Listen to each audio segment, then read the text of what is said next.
बच्चे को जन्म देते हुए मां का इंतकाल हो जाता है।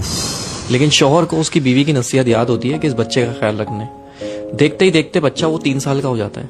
3 साल बाद उसका बाप फिर दूसरी शादी कर लेता है एक शादीशुदा औरत से। अच्छा। जिसके पहले से 3 बच्चे होते हैं।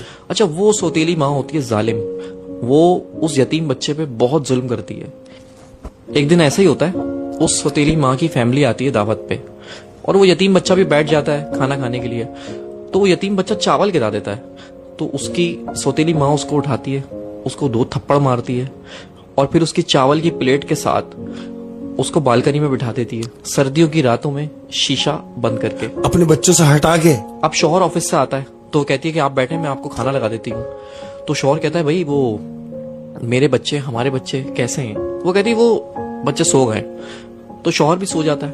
जब शौहर सो जाता है तो उसकी बीवी ख्वाब में आती है और कहती है कि मेरे बच्चे का ख्याल रखो। वो अचानक उड़ जाता है और सौतेली माँ से पूछता है कि वो बच्चा कहाँ है मेरा? उसने बोला वो तो सो रहा है, आप बेफिक्र होकर सो जाए। वो सो गया, बच्चे सो रहे सारे एक साथ। फिर वो सो जाता है उसका मियाँ। फिर उसके ख्वाब में उसकी बीवी आती है कि देखो मैं कह रही हूँ मेरे बच्चे का ख्याल रखो। तो फिर उठ जाता है और फिर उससे पूछता है कि वो बच्चा कहाँ है, बच्चे सब खैरियत से हैं? उसने बोला हाँ तुम्हारा बच्चा सो रहा है। फिर वो सो जाता है। तो फिर तीसरी बार वो बीवी उसके ख्वाब में आती है और कहती है कि अब तुम्हें ख्याल रखने की जरूरत नहीं है क्योंकि मेरा बच्चा मेरे पास आ चुका है। वो घबरा के उठता है और सौतेली माँ से पूछता है कि बच्चा कहाँ है मेरा? जाके देखता है कमरे में तो तीनों बच्चे सो रहे होते हैं, लेकिन वो बच्चा नहीं होता जो उसका सगा है। वो उसको पर याद आता है उसकी माँ को कि मैंने तो उसको बालकनी में बंद कर दिया था बाहर। हाँ।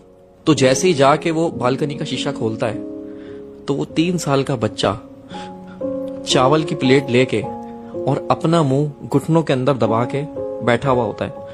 जब बाप उसको जाके हिलाता है तो वो मर चुका होता है।